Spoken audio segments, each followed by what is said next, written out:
The luxury hotel lobby smelled of expensive white tea and crisp linen, but to 6-year-old Elijah, it felt like an arena where his mother was being torn apart.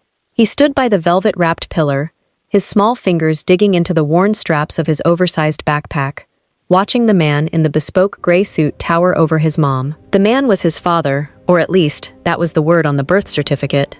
To Elijah, he was just the monster who appeared every few years to leave fresh scars on his mother's heart.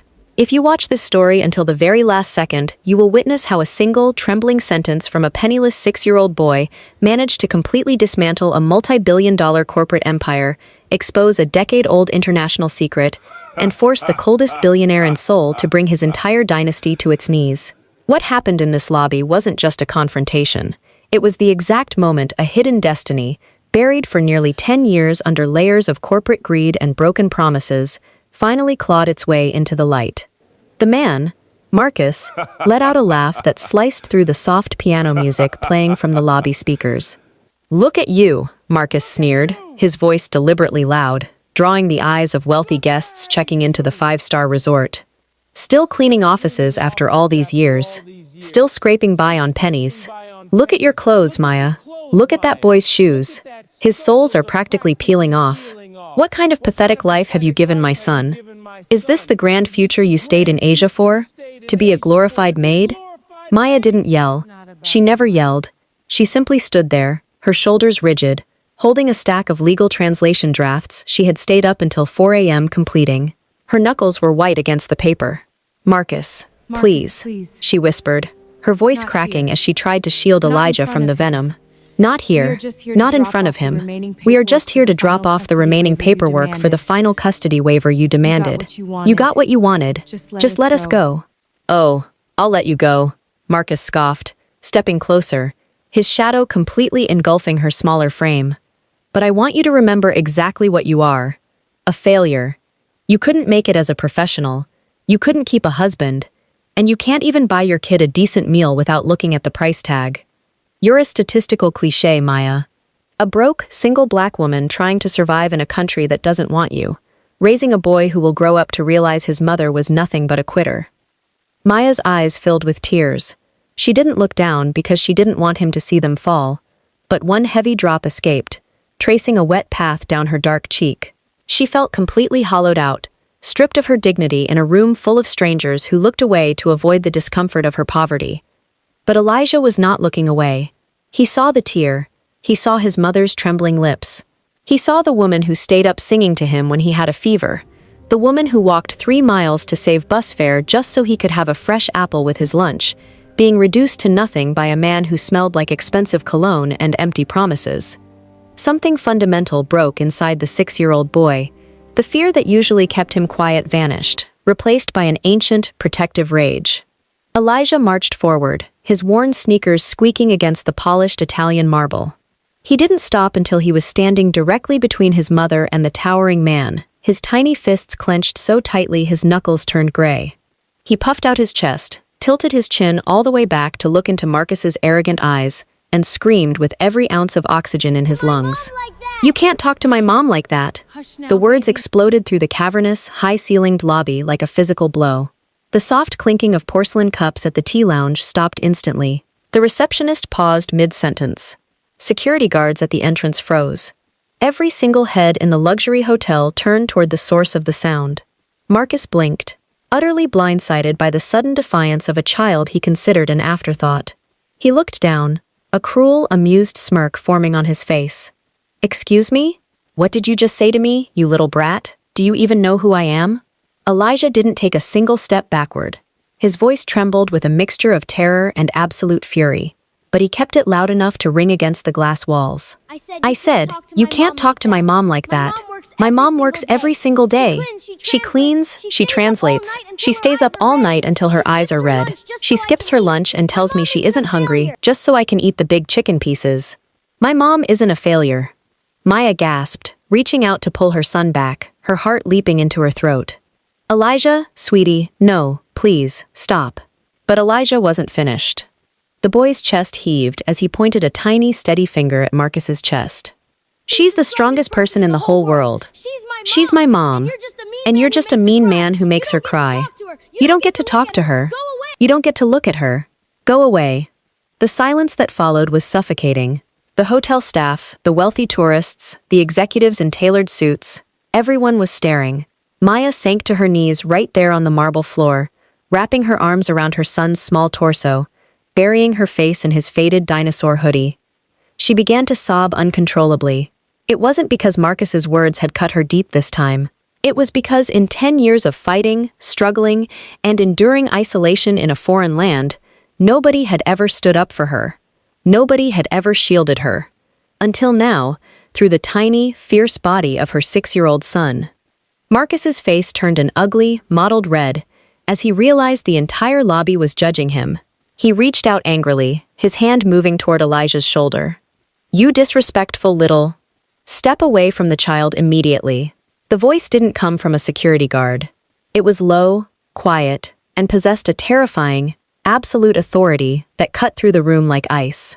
Marcus froze. He turned his head toward the private elevator banks. Walking toward them was a small entourage of executives, all wearing matching dark suits, but they were walking 3 paces behind a single man.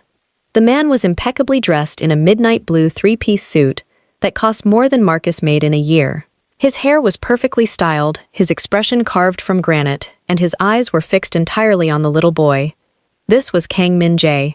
He was the CEO of TK Logistics, a multi-billion-dollar global conglomerate, and one of the most feared, ruthless billionaires in South Korea. He was supposed to be in a private penthouse suite at that exact moment, signing a merger worth $400 million. He was a man who calculated life in seconds and spreadsheets. He didn't stop for anyone. He didn't care about domestic disputes. But Min-Jae had stopped dead in his tracks the moment Elijah's voice had echoed across the room. Min-Jae's personal secretary, Secretary Kim, stepped forward nervously, looking at his watch. "Competitor Chairman Kang, the Japanese delegation is waiting on line 1. The signing ceremony is scheduled for precisely 3 minutes from now. We must move." Min-Jae didn't answer. He didn't even blink. He remained completely motionless, his gaze locked onto Elijah's furious, tear-stained face, and the dark-skinned woman weeping on the floor behind him. To the rest of the world, Min-Jae was looking at a minor public disturbance. But inside Min-Jae's mind, the luxury lobby had dissolved. The polished marble turned into a cracked concrete alleyway in a poor district of Busan. The year was 2001. Min-Jae saw a younger version of himself, 6 years old, wearing a coat with holes in the elbows, standing in front of his own mother while a cruel landlord threw their belongings into the mud. He remembered the exact feeling of his tiny fists clenching, the exact tremor in his voice when he had screamed the very same words. "You can't talk to my mom like that." He had forgotten. In his relentless, brutal ascent to the top of the financial world, Min-Jae had systematically buried that boy. He had cut off his emotions, abandoned his personal relationships, and even walked away from the only woman he had ever truly loved because she didn't fit into the corporate dynasty his father demanded he build. He had traded his soul for a seat at the head of a multi-billion-dollar table. He believed he was invincible. Yet, looking at Elijah, Min-Jae felt a sudden, sharp pain in his chest, as if a mirror had been shattered in front of his face. The boy had something Min-Jae hadn't possessed in 25 years. Pure, unadulterated courage, born from nothing but love. All his wealth, all his ships, all his skyscrapers couldn't buy the fierce loyalty that this penniless little boy was handing to his mother for free. Marcus, trying to salvage his dignity in front of someone he recognized as a major societal titan, cleared his throat and adjusted his tie. "Chairman Kang, I apologize for this ugly scene. This woman is my ex-wife. She's completely uneducated, causes trouble wherever she goes, and has clearly raised our son to be an uncivilized monster. I was just correcting them." Min-Jae finally shifted his gaze from Elijah to Marcus. The temperature in the lobby seemed to drop 10 degrees. He didn't yell. He didn't have to. "I did not ask for your explanation," Min-Jae said, his Korean crisp and biting, though his English was flawless when he turned to his security team. "Remove this man from the premises immediately. He is disturbing my hotel. If he resists, call the police and have him charged with public harassment." "What?" Marcus's eyes widened in disbelief. "No, wait, you don't understand. She's the one who doesn't belong here. Look at her. She's just a maid." 2 massive security guards didn't give Marcus a chance to finish. They grabbed his arms, twisting them behind his back with practiced efficiency, and began dragging him toward the revolving glass doors. Marcus kicked and cursed, his expensive shoes scuffing against the floor, but within seconds, his voice died out as he was thrown onto the street outside. The lobby returned to a tense, quiet murmur. Maya, still on her knees, desperately tried to gather her scattered papers. Her hands were shaking so violently that the sheets kept slipping from her fingers. Elijah immediately knelt beside her, using his small hands to help. "It's okay, Mommy. I got them. Don't cry, Mommy. The mean man is gone." Min-Jae stood there for a long moment, watching the two of them. His executives stood behind him in an anxious, silent wall, practically vibrating with corporate panic over the delayed meeting. But Min-Jae didn't care. He took a slow step forward, his expensive leather shoes coming to a stop just inches away from where a stray piece of paper had slid under a velvet armchair. He bent down.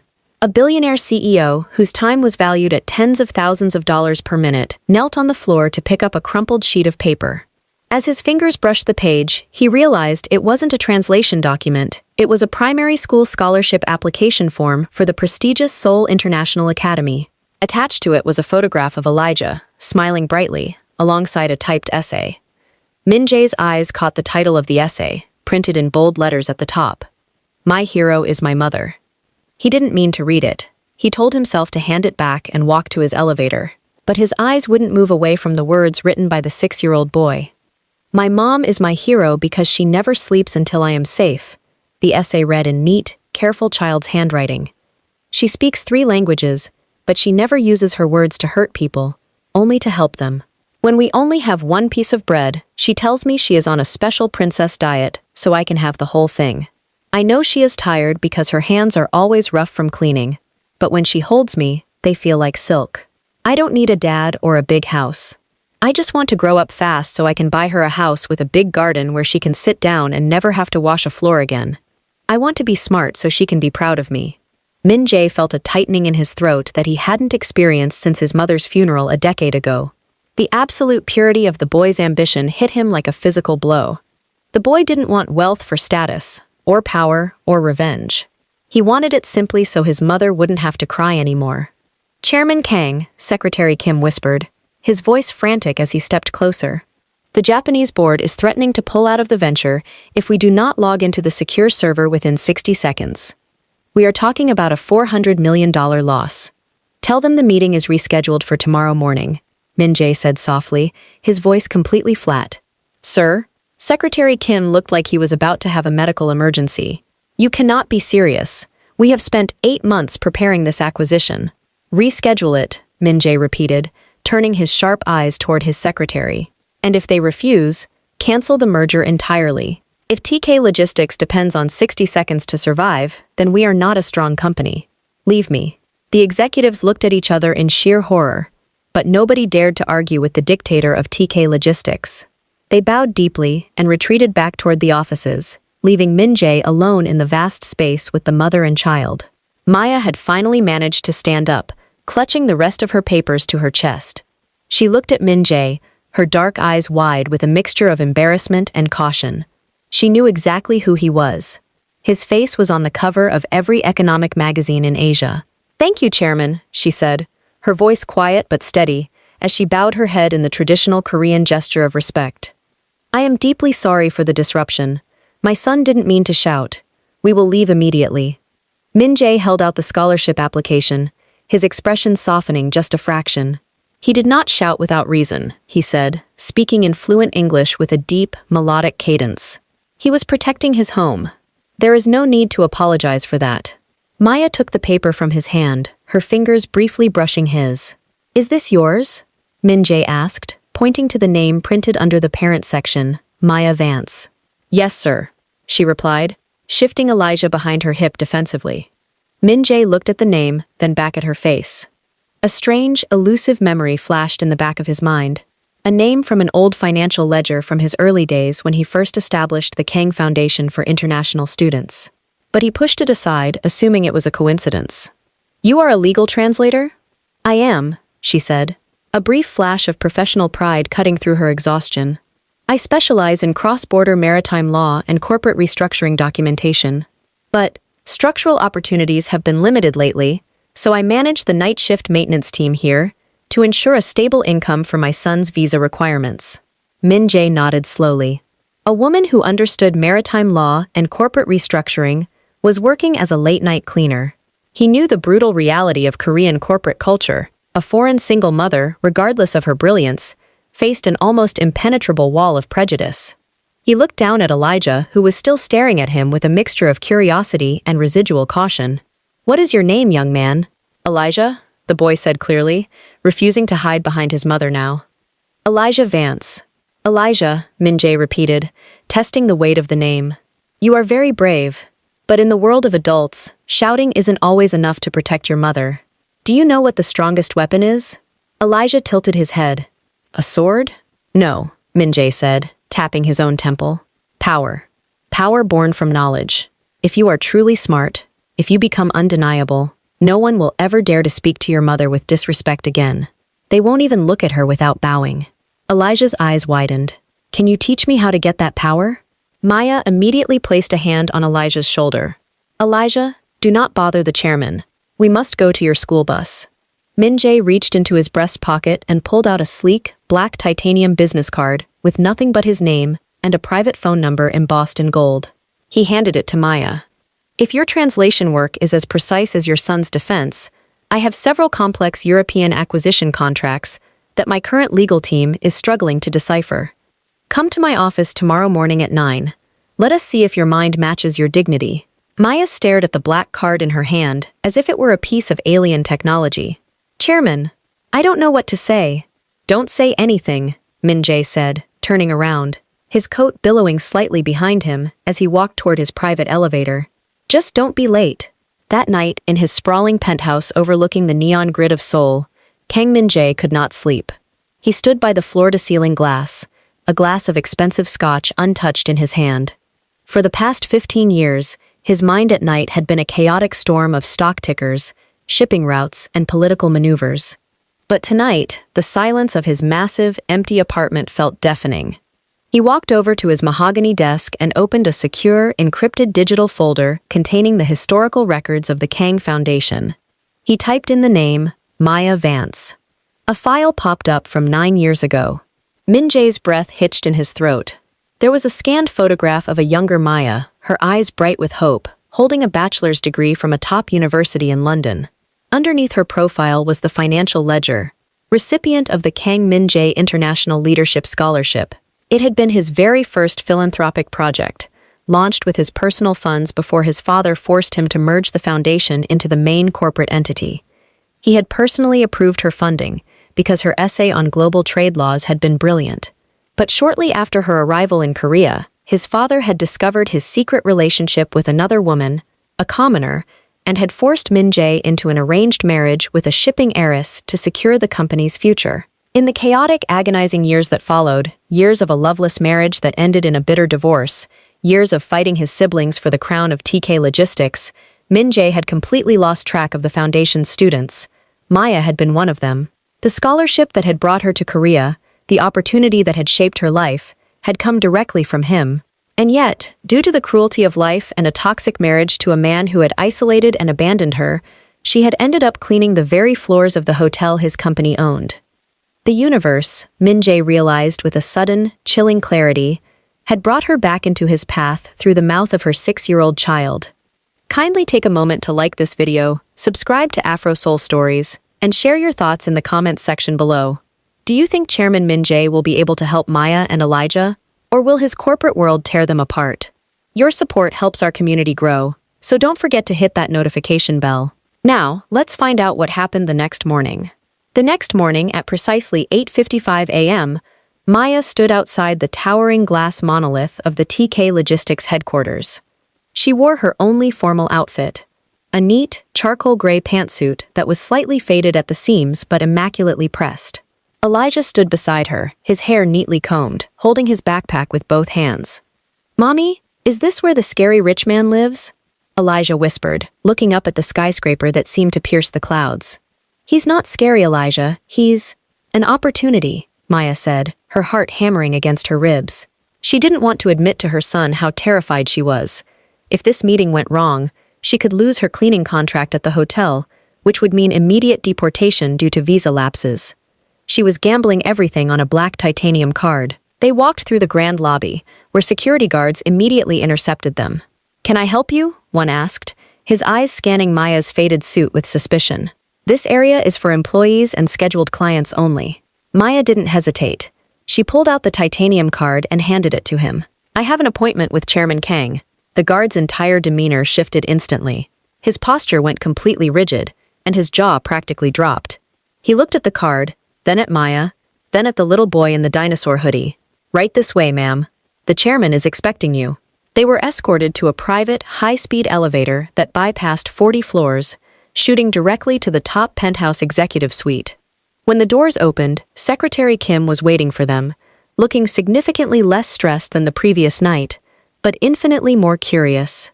"Ms. Vance, right this way. The chairman has cleared his entire morning schedule for you."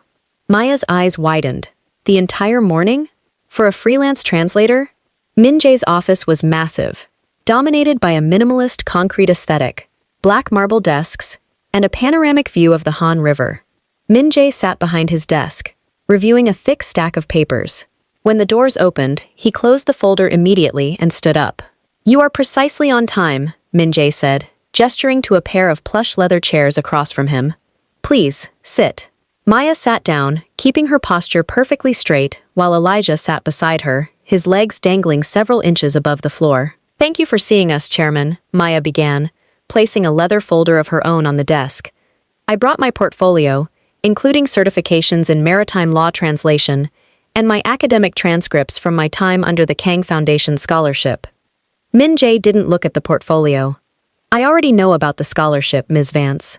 I reviewed the archives last night. You graduated top of your class. Your thesis on international trade discrepancies was implemented by 3 major logistics firms in Europe.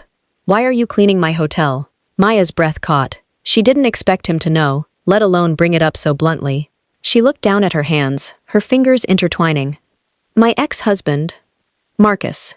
We met during my final year of study. He was an executive at a foreign firm here. When we married, he convinced me to sign a joint liability contract for a business venture he claimed would secure our family's future. It was a fraud. He took the capital, ran up millions in debt under my name, and then used his corporate legal team to exploit my immigration status. When I filed for divorce, he threatened to have my visa revoked and take Elijah away from me unless I surrendered all financial claims and took over the debt maintenance." Her voice didn't tremble, it was hardened by years of endurance. No corporate firm in Seoul would hire a foreign single mother, burdened with artificial legal liabilities and a disputed visa status. The hotel cleaning contract was the only job that offered cash stipends and temporary housing. "I did what I had to do to keep my son fed and in school, Chairman.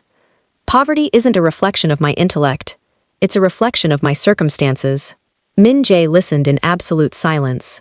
His face remained expressionless, but Secretary Kim, standing in the corner, noticed that the billionaire's pen had snapped completely in half within his grip. "Marcus Vance," Min-Jae said softly, the name sounding like a death sentence.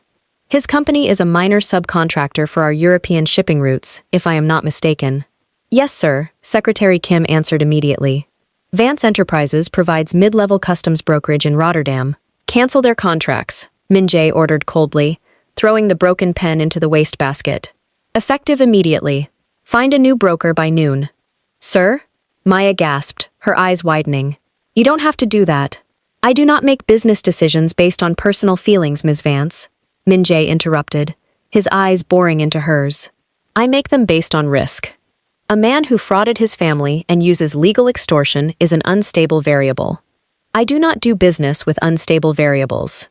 Now, let us talk about your future." He slid a thick document across the black marble table. "This is a 5-year contract for the position of Senior Global Strategy Consultant at TK Logistics. Your starting salary will be triple what you currently owe in debt liabilities. The company will provide full legal representation to clear your name of the fraudulent contracts, and we will sponsor an executive specialist visa for you and Elijah." Maya stared at the contract, her vision blurring with sudden, overwhelming tears. She read the figures, the clauses, the legal protections. It wasn't just a job offer. It was a golden key out of the prison she had been trapped in for 6 years. "Why are you doing this?" she whispered, looking up at him. You barely know me. You can't just offer this because of a scene in a lobby. I am offering this because I am a businessman, and you are the most qualified asset I have encountered in years, Min-Jae said, though they both knew it was only half the truth. But more importantly, your son reminded me that some debts cannot be calculated in money. Consider this an investment in a future leader. He looked over at Elijah, who was watching the exchange with wide eyes. Elijah, do you remember what I told you about power? Elijah nodded quickly. Knowledge. Being undeniable. Min-Jae slid a smaller, neatly wrapped box across the table toward the boy. This is your acceptance letter and uniform for the Seoul International Academy. Your tuition has been fully covered by the Kang Foundation. Tomorrow, you start learning how to become undeniable. Elijah looked at the box, then at his mother. Can I take it, Mommy? Maya couldn't speak. She just nodded through her tears, pulling Elijah into her lap and holding him tightly. For the first time in 6 years, the heavy, suffocating weight on her chest vanished. She looked at Min-Jae, her eyes pouring out a lifetime of gratitude. Thank you, Chairman. Thank you. Min-Jae merely bowed his head slightly, turning his chair back toward the window. Do not thank me yet, Ms. Vance. The corporate world is a battlefield. Prepare yourself. Over the next 6 months, the dynamics within the upper echelons of TK Logistics underwent a massive, unprecedented shift. Maya Vance didn't just accept her role, she dominated it. Her deep understanding of international maritime law allowed TK Logistics to bypass a major regulatory blockade in the European Union, saving the firm over $80 million in potential tariffs within her first 90 days. She became a fixture in the executive wing, her elegant, dark skin and sharp, commanding presence a striking contrast to the sea of homogeneous gray suits. She no longer wore faded clothes. She moved through the halls in tailored, sharp ensembles, her head held high, earning the genuine respect of every executive who had previously looked past her. And where Maya went, Elijah was often not far behind during the late afternoons. Min-Jae had designated a private study area for the boy in the executive lounge. The relationship between the ruthless billionaire and the little boy grew into something extraordinary. Min-Jae, a man who had never smiled in public, found himself spending his lunch breaks teaching Elijah how to read stock charts, explaining corporate governance as if he were speaking to a 25-year-old protege.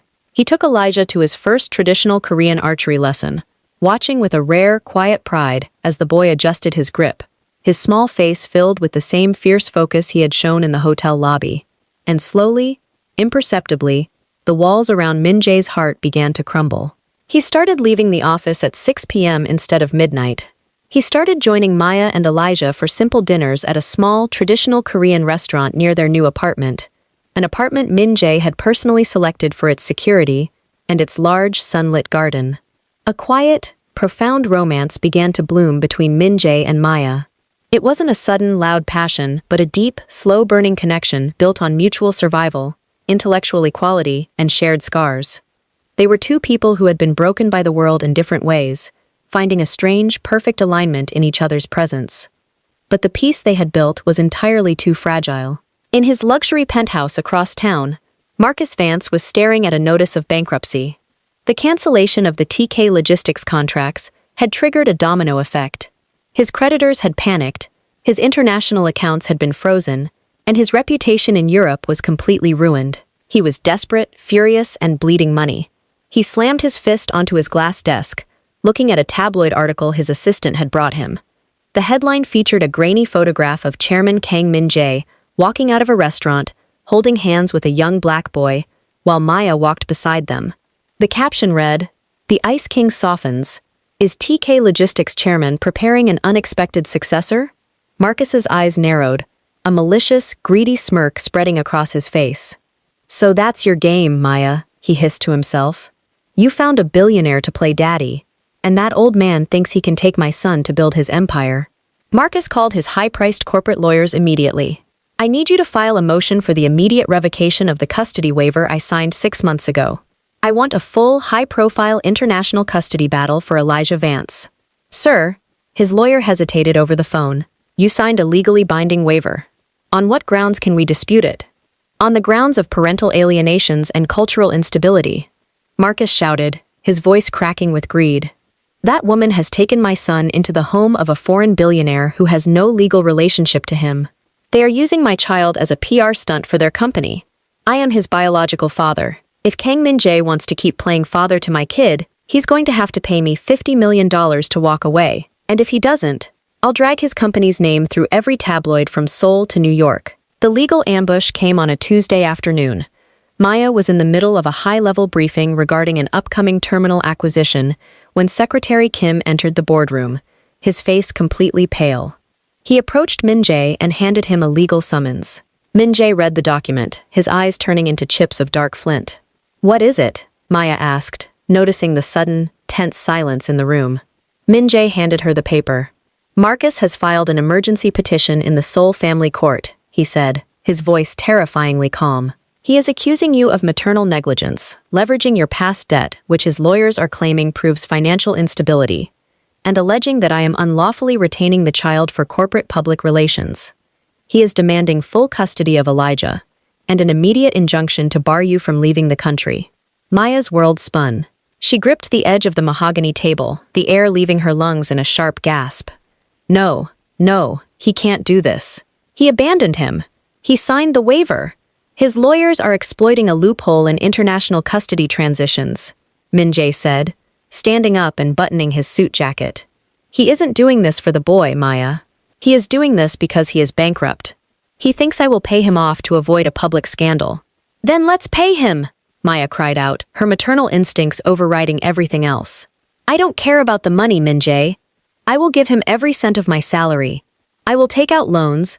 Just don't let him take my son. Min-Jae walked over to her, placing his large, steady hands on her shoulders. Look at me, Maya. She looked up, her eyes wide with terror. If we pay him, he owns us forever, Min-Jae said, his voice filled with a fierce, protective conviction she had never heard before. A parasite does not stop feeding because you give it blood. He wants a war, we will give him a war. He thinks his biological status gives him absolute right. I will show him that a father is not the man who provides a cell, but the man who protects the soul. I am calling the entire legal reserve of TK Logistics. We are going to court. The custody battle became the largest media circus South Korea had seen in a decade. The tabloids tore into the story, weaponizing every possible angle. Traditionalist media outlets questioned whether a foreign child should be integrated into the lineage of one of the country's oldest corporate dynasties. Paparazzi stalked Elijah's school, forcing Min-Jae to deploy armored vehicles and private security teams just to ensure the 6-year-old could walk into his classroom without being blinded by flashbulbs. Through it all, Min-Jae remained an immovable rock.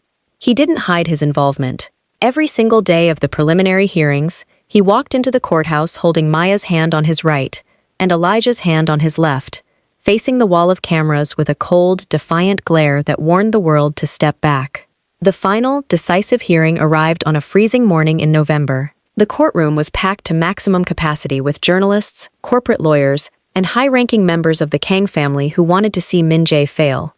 Marcus sat at the plaintiff's table, wearing a smug, confident smile. His legal team had spent the last 3 hours presenting an aggressive, highly manipulative argument.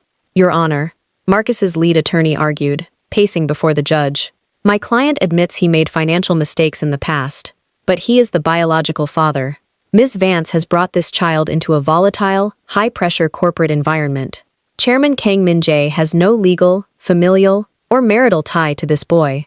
He is using this child to soften his public image during a crucial succession transition within his firm. The boy is being alienated from his biological heritage and used as a corporate pawn. We request an immediate transfer of custody to his father and relocation back to Europe. The judge, a stern, elderly traditionalist named Judge Choi, listened carefully, nodding his head.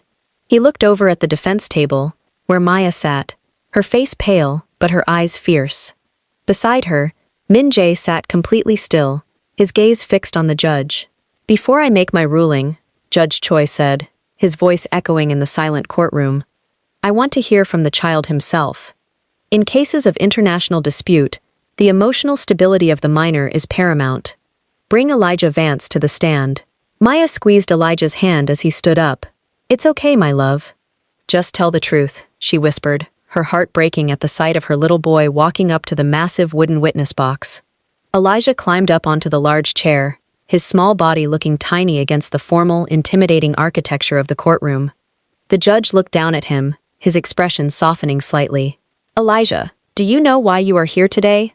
Elijah nodded, his voice clear through the small microphone. Yes, sir.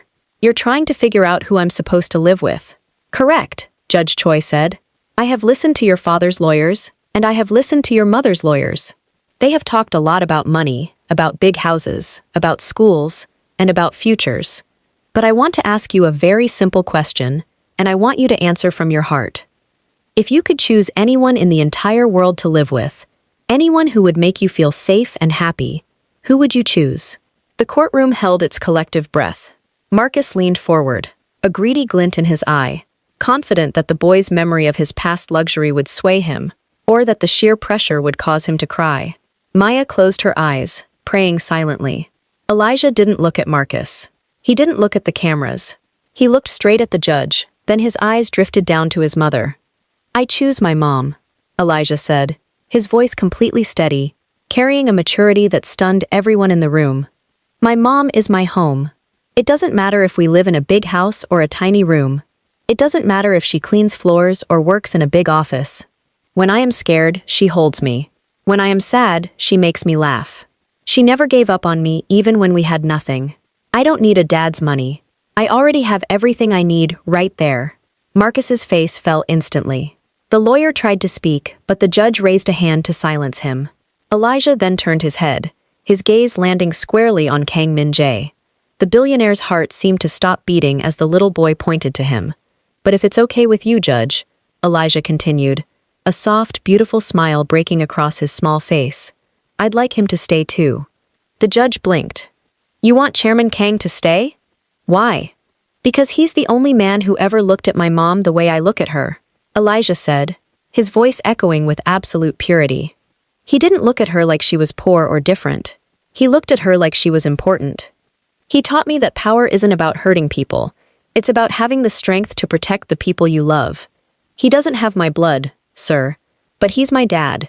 He's the one who stays until I fall asleep. He's the one who makes my mom smile again. Please don't make him leave us. A collective gasp rippled through the courtroom. Several journalists dropped their pens. Maya burst into tears, covering her mouth to suppress her sobs. And at the defense table, Kang Min-Jae, the Ice King, the ruthless titan of South Korean industry, the man who had survived corporate warfare, betrayal, and isolation without ever shedding a single tear, felt a hot drop of moisture slide down his cheek. Then another. He sat there, in front of the entire nation's media, crying openly as the little boy's words completely shattered the final remnants of his armor. He didn't care who saw him. For the first time in 25 years, he wasn't a CEO. He was a father. Judge Choi looked at the weeping billionaire, then at the arrogant, furious face of Marcus, and finally at the little boy who stood like a beacon of absolute truth in the middle of a cynical world. The judge slammed his gavel down with a deafening crack. The petition for the revocation of custody is denied, Judge Choi announced, his voice booming with finality. This court finds that the biological father has demonstrated zero emotional or financial investment in the child's well-being, and his actions constitute legal harassment. Full, unassailable custody remains with Maya Vance. Furthermore, this court recognizes the co-guardianship petition filed by Chairman Kang Min-Jae. This case is closed. The courtroom exploded into a frenzy of motion. Photographers flooded the aisles, their flashes creating a wall of white light. Marcus stood up, screaming at his lawyers, completely ruined, knowing that the legal backlash from TK Logistics would now systematically dismantle whatever remained of his life. But Min-Jae didn't look at him. He moved with a speed that bypassed his security detail, stepping up to the witness box. He reached up and lifted Elijah out of the chair, pulling the little boy into a fierce, desperate embrace, burying his face in the boy's hair. Thank you, Min-Jae whispered, his voice cracking with emotion. Thank you for saving me, son. Elijah wrapped his small arms tightly around the billionaire's neck. I told you, Dad. We protect each other. Maya joined them, and right there in the center of the judicial arena, surrounded by the chaos of the world, Min-Jae wrapped his massive arms around both of them, sealing a bond that no corporate board, no court of law, and no amount of malice could ever break again. 6 months later, the spring flowers were in full bloom across Seoul. The grand auditorium of the Seoul International Academy was packed with parents, teachers, and prestigious guests for the annual Young Leaders Showcase. Sitting in the absolute center of the front row, completely ignoring the security protocols that usually kept him isolated, was Kang Min-Jae. Beside him sat Maya, her hand resting comfortably in his, a stunning diamond ring catching the light of the stage. Her face was radiant, completely free of the exhaustion and fear that had defined her life for so long. She was now the official vice president of global relations for TK Logistics, a celebrated corporate leader in her own right. On the stage, the principal walked up to the microphone. And now, to deliver the student address on leadership, please welcome the recipient of this year's Chairman's Excellence Award, Elijah Vance Kang. The applause was deafening as 7-year-old Elijah walked up to the podium. He wore the school's formal navy blue blazer with the crest pinned to his chest. He looked sharp, confident, and undeniably brilliant. He adjusted the microphone, looking out at the massive crowd without a single hint of fear. People think that heroes are only found in comic books, Elijah began, his young voice carrying perfectly through the auditorium. They think heroes have to be super rich, or incredibly famous, or have magical powers. When I was smaller, I thought heroes had to wear capes. But then I watched a woman fight every single day in a world that didn't understand her. I watched her skip meals so I could grow. I watched her wash floors at midnight and translate legal books until the sun came up, just so I could have a future. He looked directly into the front row, his eyes locking onto Maya's tear-filled, proud eyes. My hero didn't have money. She didn't have power. But she had an unyielding love that never gave up when nobody was watching. She taught me that the truest form of leadership is sacrifice. And because she stood tall, she caught the attention of another hero, a man who showed us that real strength isn't about how much you own, but how much you are willing to protect. Elijah raised his award, pointing it proudly toward his parents. I used to think I had to grow up fast to save my mom, but today, I realize that because we chose to speak up for love, we built a family that can never be broken. Thank you, Mom. Thank you, Dad. The entire auditorium rose to their feet in a massive, thunderous standing ovation. Many of the wealthy, high-ranking parents were wiping tears from their eyes. But in the front row, Maya and Min-Jae didn't stand up immediately. They just held on to each other, their tears flowing freely, their hearts completely full. A little boy's courage had started as a desperate cry in a hotel lobby, but it had ended by rewriting their destinies, proving to the entire world that when love is fierce and uncompromising, it has the power to stop even the most powerful people in their tracks and build a kingdom out of nothing. Thank you for staying with us until the very end of this incredible journey on Afro-Soul Stories. Your support means everything to us. If this story touched your heart and reminded you of the power of a mother's love and a child's courage, kindly take a second to like this video, subscribe to our channel, and leave a comment below sharing your favorite moment. Don't forget to share this video with your loved ones to spread the message of resilience and family. We love reading your thoughts, and we will see you in our next powerful story. Stay blessed.